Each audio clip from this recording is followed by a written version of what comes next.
2600 વિદ્યા સહાયકોની એની પણ ભરતી કે જે તે વખતે 2430 એમની પણ ભરતી થઈ ગઈ હતી, એમને પણ યોગ્ય જગ્યાએ મૂકવામાં આવ્યા છે. ટેટ 1 ટેટ 2 ની એક્ઝામ પણ ઘણા સમય પછી માનનીય મુખ્યમંત્રીશ્રીના ભૂપેન્દ્રભાઈના આદેશ પછી એ શિક્ષણ વિભાગે મારા વખતે જે તે વખતે લીધેલો. ત્યારે બધી જ ભરતી પ્રક્રિયાઓ શિક્ષણ વિભાગમાં પણ થશે અને બધે પણ થશે.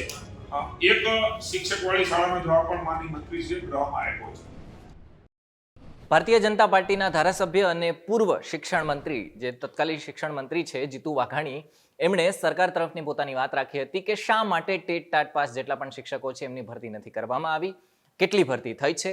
આ મામલે અનેક સવાલો ઉઠ્યા હતા વિધાનસભાની અંદર, જેમાં તેમણે પોતાનો જવાબ રજૂ કર્યો હતો.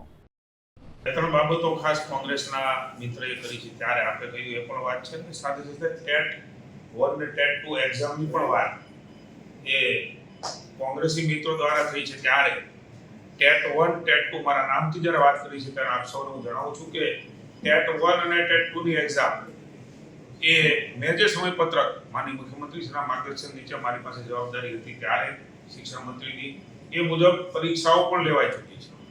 એ વખતે જાહેરાત કરી હતી લગભગ 2600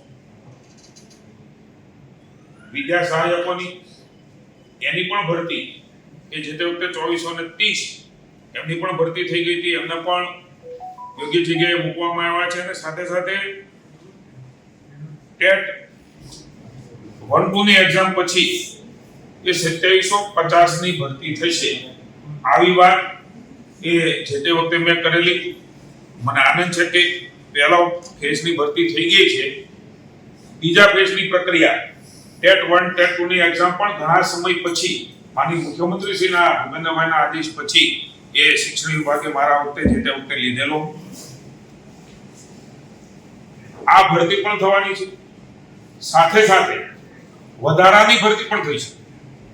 એમના માટે ભૂપેન્દ્રભાઈ માનનીય મુખ્યમંત્રી છે ને શિક્ષણ મંત્રીશ્રીએ એ તૈયારી કરી છે. આપ સૌ જાણો છો કે ભરતી પ્રક્રિયાના નીતિ વિષયક નિર્ણય એ પણ લેવો જરૂરી છે.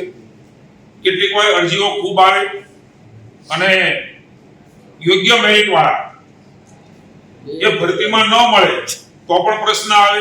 એટલે આવા અનેક પ્રશ્નો આપે પણ એમને વાચા આપી છે. એમાંથી જ નીતિ નવી બની રહી છે. એ નીતિ બન્યાથી તુરત જ માત્ર 2700 નહીં, વધારાની ભરતી પણ એ ટેટ 1 ટેટ 2 ની એક્ઝામ જે લીધી છે એ વિદ્યાર્થીઓની છે, જેનાથી ખૂબ મોટી ભરતી પણ ન દેખાય. જરૂર હોય એ જ મેરિટ વાળા અને તમામ વિભાગમાં, ન માત્ર શિક્ષણ વિભાગ, રાજ્ય સરકાર એ તમામ વિભાગમાં નીતિ વિષયક નિર્ણય એ લેવા જઈ રહી છે.